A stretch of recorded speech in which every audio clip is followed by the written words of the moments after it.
भाग्य को टाला नहीं जा सकता या संस्कार का या कर्म का फल भुगतना ही पड़ता है, ये भी सत्य है। और ये पूरा साइंटिफिक है, वैज्ञानिक है, असत्य नहीं है। और नियति को बदला नहीं जा सकता, ये भी सत्य है।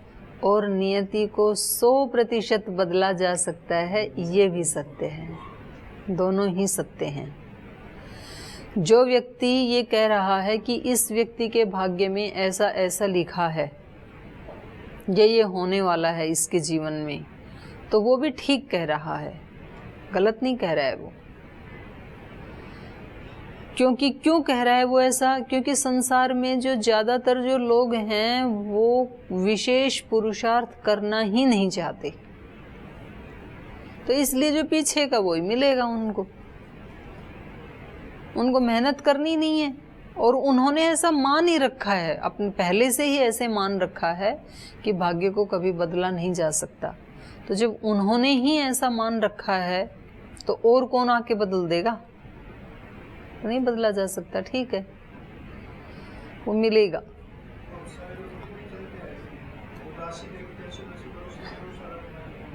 हाँ, और वो बिना राशि देखने वाले भी उसी ऐसे चलते हैं। आप राशि नहीं देखते हैं ना, तो आप जैसे और हमारे जैसे जो लोग हैं ना, बहुत बड़ी मेजॉरिटी इस संसार में उन लोगों की है कि जो बदलना नहीं चाहते हैं। हम भी नहीं बदलना चाहते हैं। बदलना चाहते हैं वो तो मुश्किल से 0.1% मिलेंगे, पॉइंट, वो बदल डालते हैं, नहीं तो नहीं बदलता है व्यक्ति। और वो किसी ना किसी को ब्लेम करके और पीछे छुड़ा लेता है अपना कि जी ऐसा इसलिए हुआ, ऐसा हो रहा है, ऐसा हो रहा है, छुट्टी। हाँ, नियति वही होता है।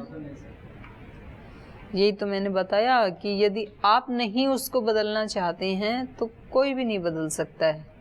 जो नियति, जो भाग्य या ज्योतिष जो बोल रहा है वो किसके आधार पे बोल रहा है? आज के दिन की जो मेरी स्थिति है उसके आधार पे बोल रहा है। और इससे पीछे वाली, पीछे का प्लस आज के बाद मैं क्या करूंगी उसमें ज्योतिष मुझे बाधित नहीं कर सकता है। अगर तो मैंने कुछ भी विशेष पुरुषार्थ नहीं किया तो मैं वो ही करूंगी जो ये संस्कार हैं पिछले जन्म के और आज के, तो होना ही है वो। और यदि मैंने आज चेंज कर दिया तो चेंज हो जाएगा।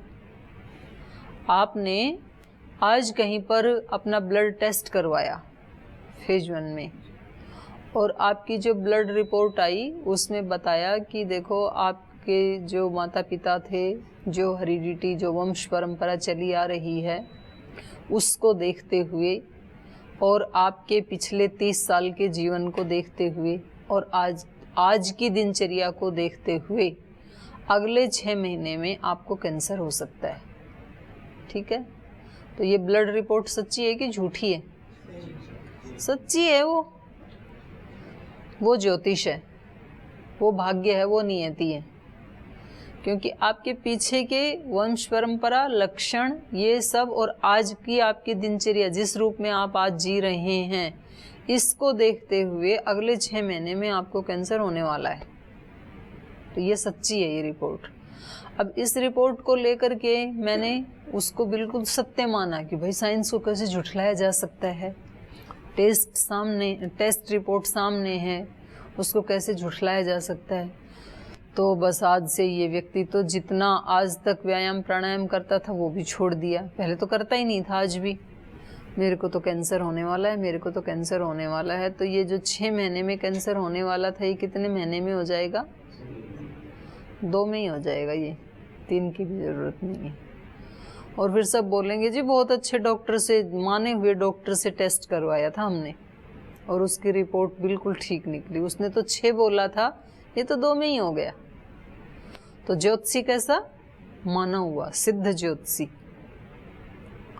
और दूसरा व्यक्ति कहता है कि 6 महीने में होने वाला है ना, आज तो नहीं है ना, तो आज से ही बढ़ा देते हैं। व्यायाम प्राणायाम आहारचर्या सब चेंज कर देते हैं आज से ही।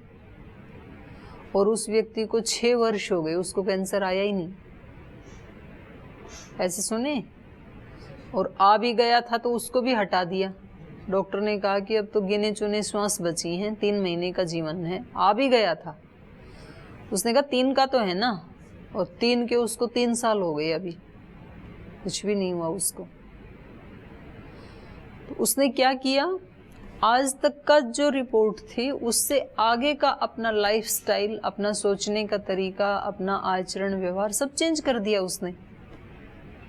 तो नियति को बदला जा सकता है।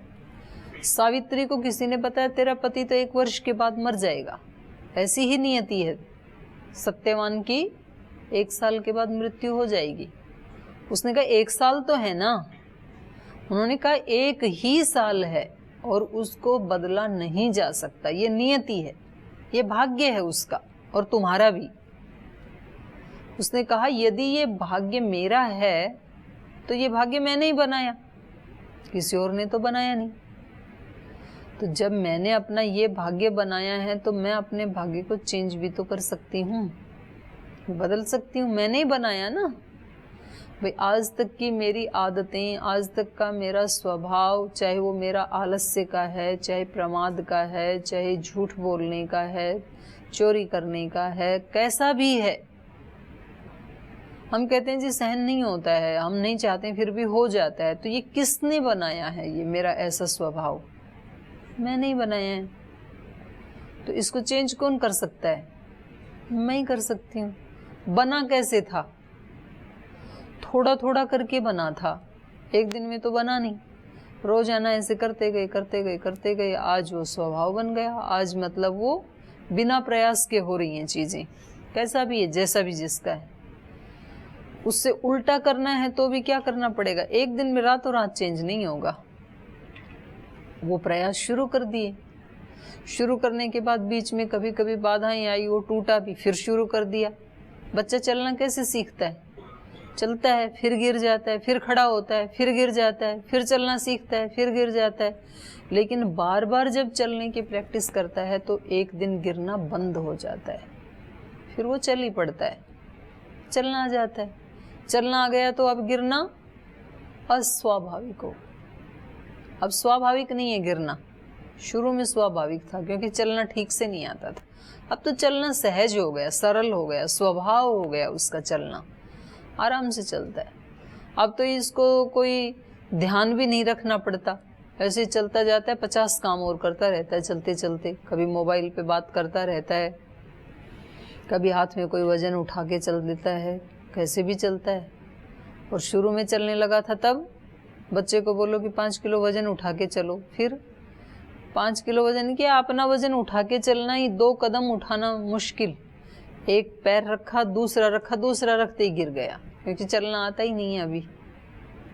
तो ऐसे ही हमारी जो नियति है, हमारा जो स्वभाव है, उसको हमने ही बनाया है जैसा भी है, और उसको चेंज करना है तो उसको चेंज किया जा सकता है। थोड़ा थोड़ा रोज करना पड़ेगा लेकिन।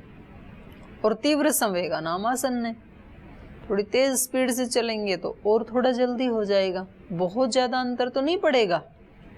2 तरह के बीज होते हैं, एक हाइब्रिड वाले होते हैं तो वो बहुत जल्दी ग्रोथ करते हैं और उसमें जल्दी फल फूल आते हैं, लेकिन तो भी ऐसा नहीं है कि मतलब अगले ही क्षण हो जाए, ऐसा उसमें भी नहीं होगा, उसकी अपेक्षा थोड़ा जल्दी हो जाएगा। पर दूरी तो उतनी ही तय करनी पड़ेगी। आप यहाँ से दक्षिण भारत में जाएं, कर्नाटक जाएं, बेंगलुरु जाएं तो दूरी तो उतनी तय करनी पड़ेगी। आप ट्रेन से जाएं तो भी उतनी ही दूरी है, पैदल जाएं तो भी उतनी ही दूरी है, फ्लाइट से जाएं तो भी दूरी उतनी ही है। फ्लाइट थोड़ी फास्ट जाती है तो उतनी दूरी को जल्दी तय कर लेती है, लेकिन दूरी पूरी तय करनी पड़ेगी। ऐसा नहीं है कि एक तो कदम रखा यहाँ दिल्ली में और अगला बेंगलुरु में, ऐसा नहीं होता है, पूरी दूरी तय करनी होती है। तो हमें जीवन की, साधक को जीवन की हर प्रतिकूलता से, हर बुरी से बुरी स्थिति से गुजरना ही होता है। सबको गुजरना होता है, ये जो महापुरुष बन गए, ये ऐसा नहीं है कि उनके जीवन में कोई चांस आया ही नहीं प्रतिकूलता का, सबके जीवन में आता है। आप कहते हो जी हमारे अंदर तो इतनी न्यूनताएं हैं, इतनी त्रुटियां हैं, हम कैसे महापुरुष बन सकते हैं? उनमें भी थी, ये रास्ते उनको भी तय करने पड़े।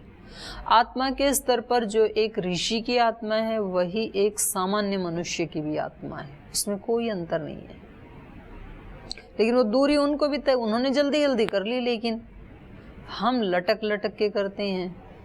तो इसलिए फिर थोड़ा एक कदम आगे चलते हैं, 3 कदम फिर पीछे आ जाते हैं, फिर 3 कदम आगे चलते हैं, फिर 4 पीछे आ जाते हैं। तो फिर वो यात्रा जो है वो दिखाई नहीं देती है हमारी, वो अपने धीरे धीरे चलते ही चले गए।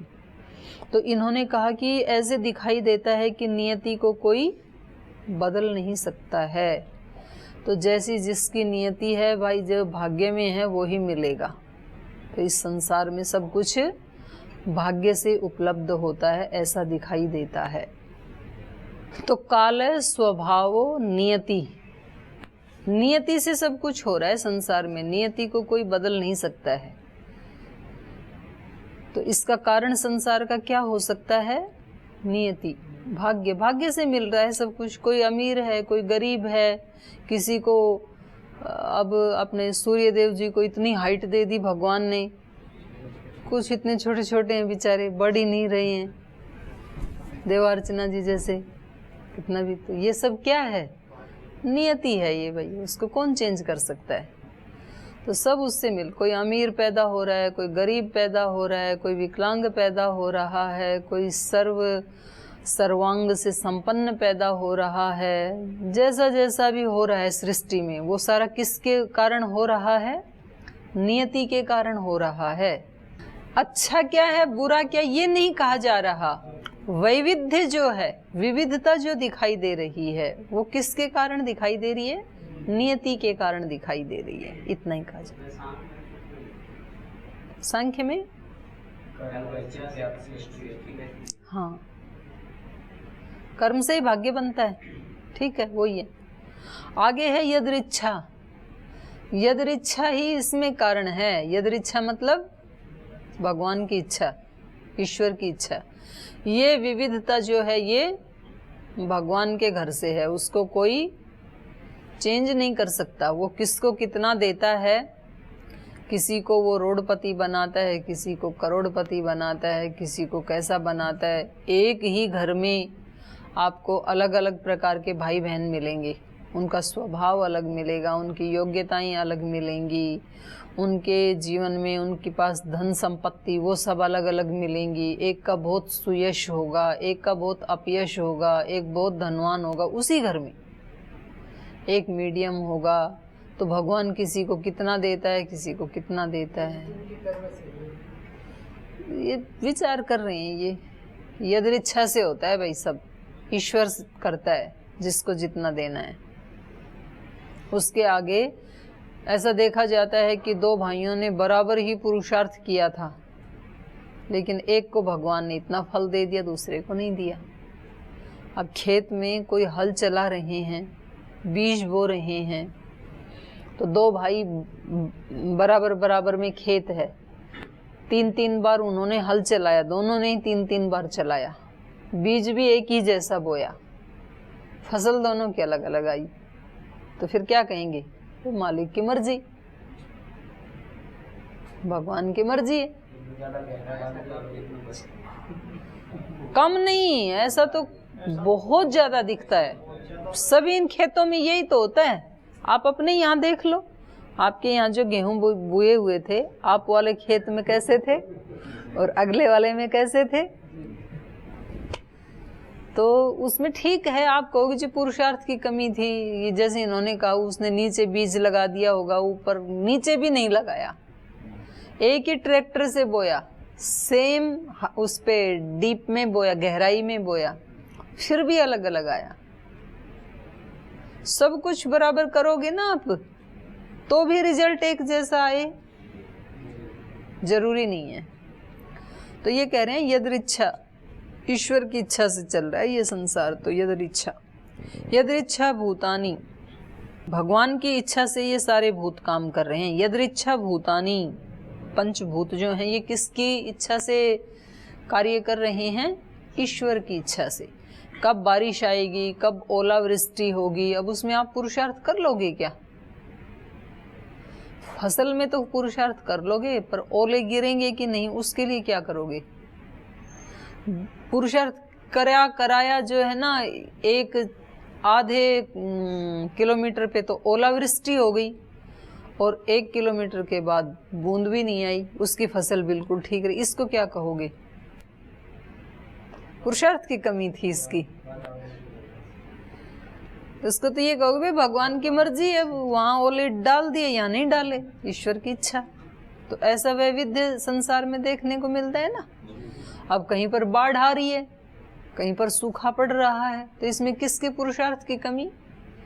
सूखे वालों की कि बाढ़ वालों की? ईश्वर की इच्छा। भौगोलिक स्थिति क्यों हुई ऐसी? एक ही जैसी भौगोलिक स्थिति क्यों नहीं बनाई? क्यों? ईश्वर की इच्छा, यही कहना पड़ता है। भाई ईश्वर ने सृष्टि कैसी बनाई, भौगोलिक परिस्थितियां अलग अलग क्यों बनाई? उसकी इच्छा। कौन सा तुम्हारे से पूछ के बनाए कि भाई वहां सारे अच्छे ही अच्छे? आप कहोगे जी पर्वत अच्छे कि मैदान अच्छा? तो क्या पर्वतीय स्थानों पे सुखी लोग नहीं देखे आपने? और क्या मैदान में दुखी लोग नहीं देखे? मैदान में दुखी लोग देखे कि नहीं देखे? तो आप ये नहीं कह सकते क्या अच्छा क्या बुरा, क्योंकि आप जो निर्णय दे रहे हैं वो अपनी रुचि के अनुसार दे रहे हैं। आपको यदि 1-2 साल छोड़ देंगे ना लोकेंद्र जी पहाड़ पे, तो नानी याद आ जाएगी, छठी का दूध याद आ जाएगा। एक सामान लेने के लिए चल के आना पड़ता है इतनी नीचे। एक माचिस का वो भी चाहिए ना आपको पैकेट, तो आपको इतना चल के आना पड़ेगा नीचे, इतना पुरुषार्थ, और इतना ही ऊपर जाना पड़ेगा। और यहाँ तो आप तुरंत भाद्राबाद से ले आए जा करके, वहाँ नहीं ऐसे मिलता है। कोई बीमार पड़ गया तब पता लगेगा पहाड़ अच्छे कि मैदान अच्छे। तो आप ये नहीं कह सकते हैं क्या अच्छा है क्या बुरा है। तो चलिए, काल स्वभाव नियति यदृच्छा भूतानि योनि। योनि का मतलब है माता पिता। माता पिता कारण है। संसार का जितना भी सृजन हो रहा है वो किससे हो रहा है? माता पिता से, बीज से, ये कह लो। कारण से कार्य हो रहा है, तो हर सृजन का कोई ना कोई कारण है, उससे कार्य हो रहा है। तो बस उससे चल रही है ये बीज से सृष्टि। पुरुषः इति चिंत्यम। पुरुष मतलब यहाँ आत्मा। कह रहे हैं कि नहीं, ये आत्मा कारण है, चेतन कारण है इस सृष्टि के इस रूप में आने में। फिर आगे कहा संयोगः। ये ऊपर जो बताई है ना, संयोग एषाम, इनका संयोग, ये ऊपर की सारी चीजें जुड़ी हुई हैं संसार को बनाने में। काल भी इसमें कारण है, स्वभाव भी कारण है, नियति भी कारण है, यदृच्छा भी कारण है, भूतों की यदृच्छा, माता पिता भी कारण है और पुरुष भी कारण है, और इन सब का संयोग। संयोग है एषाम, कह रहे हैं इन सब का संयोग कारण होता है। तो कह रहे हैं ना, नहीं, ना तो ये अलग अलग इस सृष्टि के कारण हैं और ना तो इन सब का संयोग इसका कारण हो सकता है। न एषाम संयोगः आत्मभावात् आत्मा अपि अनीशः। क्यों नहीं है इन सब का संयोग भी कारण? क्यों नहीं है? अनात्म भावात्, ये तो सारे जड़ हैं, अनात्म है ये तो सारे। काल, स्वभाव, नियति, भूत, बीज, तो एक आत्मा को छोड़ करके बाकी ये सारे क्या हैं? अनात्म। अनात्म भावात्। तो कहा कि चलो आत्मा को, पुरुष को ही मान लो, वो तो आत्मा तो चेतन है ना, जड़ यदि कारण नहीं है तो चेतन को कारण मान लो। कह रहे नहीं, वो भी नहीं। आत्मा अपि अनीशः, वो भी ईश नहीं है, अनीश है। अनीश मतलब ईश माने स्वामी, समर्थ, सक्षम, ईश ऐश्वर्य। और ये आत्मा तो कैसा है? अनीशः, समर्थ नहीं है, ये सृष्टि को नहीं बना सकता है। ये इतनी बड़ी सृष्टि तो क्या, ये तो अपने ही अब जीवन के सुख दुख को चेंज नहीं कर पाता है। तो इसमें इतनी सामर्थ्य कहाँ कि ये सारी सृष्टि को बना दे आत्मा। अपने घर परिवार को ही जैसा ये चाहता है वैसा नहीं बना पाता है। अपनी खेत को, अपने बिजनेस को, अपने व्यापार को, अपनी पढ़ाई को वैसा नहीं बना पाता है। बोलते चाहते तो हैं हम पांचों दर्शन याद हो जाएं, होते तो नहीं है, क्योंकि हम कर ही नहीं पाते हैं। तो ये तो यहाँ पर ही हथियार डाल देता है। सृष्टि बनाने की तो बात छोड़ो, अपने जीवन को बनाने में ही मैदान छोड़ देता है। बोले नहीं हो पाएगा मेरे से। तो ये आत्मा भी इस सृष्टि को नहीं बना सकता है, ब्रह्मांड को नहीं बना सकता है। अनीशः। और दूसरा, सुख दुख हेतु हो, सुख दुख के कारण इस आत्मा को दोनों लगे हुए हैं, सुख दुख। अगर ये कारण होता तो अपने लिए दुख तो एक भी नहीं बनाता, सारे सुख ही सुख ले लेता ये। लेकिन सुख दुख दोनों देखे जाते हैं, तो फिर कारण है क्या? देखते हैं ऋषि किसको बताते हैं। ते ध्यान योगानुगता, इसका समाधान कहाँ मिलेगा? ध्यान योग में। ध्यान में प्रवेश करना पड़ेगा, तब पता लगेगा कि कारण है क्या। ऐसे खाली शास्त्रार्थ करने से, बातचीत करने से नहीं पता लगेगा कि क्या कारण है। ते ध्यान योगानुगता अवश्यं देवात्म शक्तिम स्वगुणैर्निगूढ़ाम यह कारणानि निखिलानि तानि कालात्मयुक्तानि अधितिष्ठति एकः। तो फिर उन्होंने, ऋषियों ने कहा भी ये तो काबू नहीं लग रहा है हमारा, नहीं हमारा इसके ऊपर वश चल रहा है, कुछ भी समझ में नहीं आ रहा है, क्योंकि इन सब में ही कोई ना कोई दोष दिखाई दे रहा है। काल से सृष्टि चलती है ऐसा नहीं है, ऐसे दिखाई नहीं दे रहा है, क्योंकि काल का जो अभाव हो जाता है तब भी वहाँ पर प्रलय अवस्था में काल का अभाव हो जाता है, तब भी वहाँ गति तो रहती है।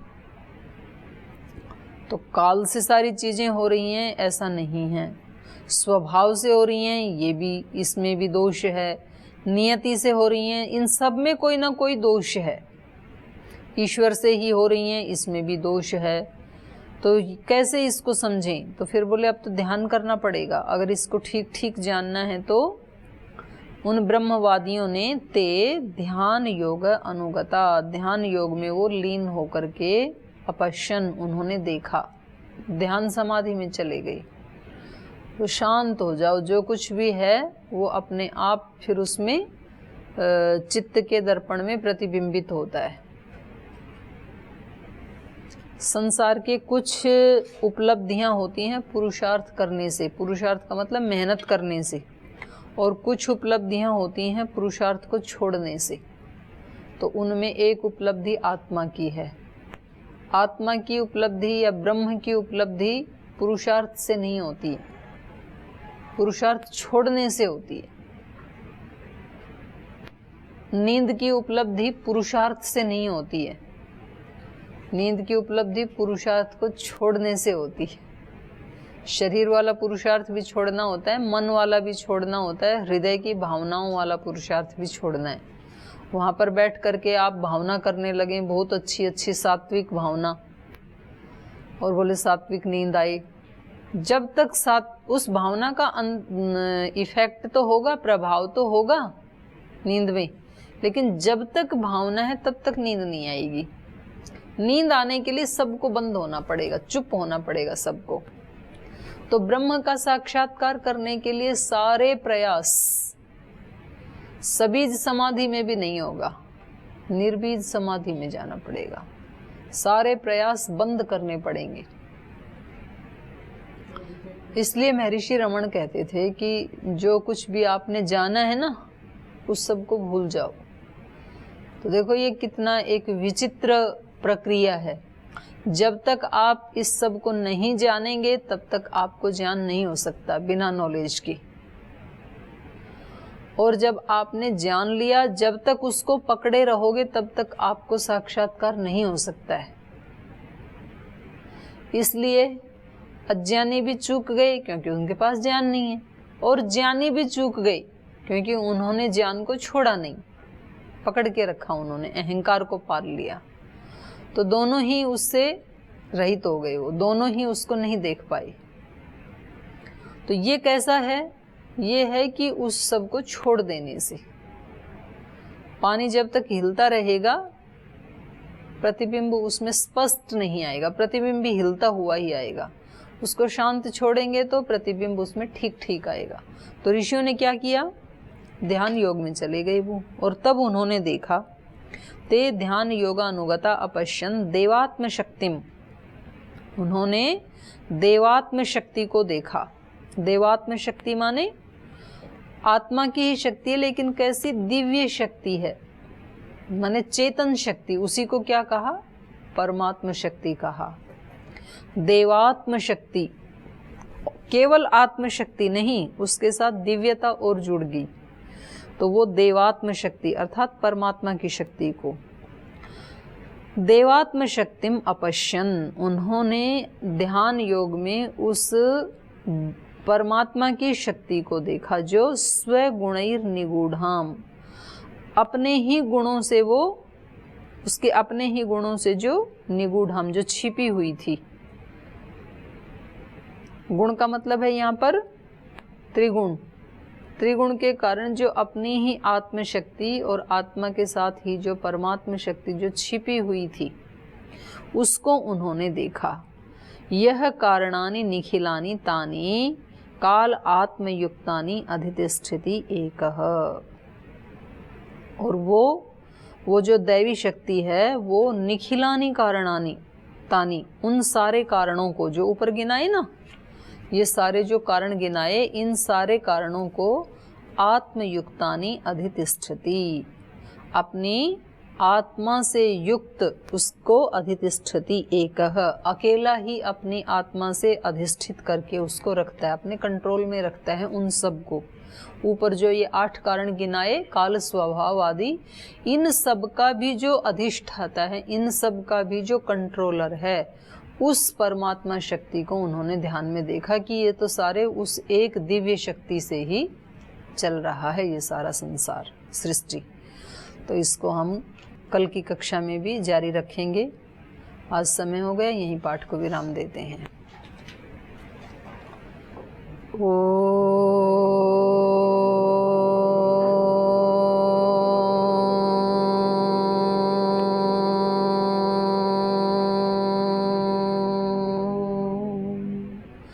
शांति शांति शांति।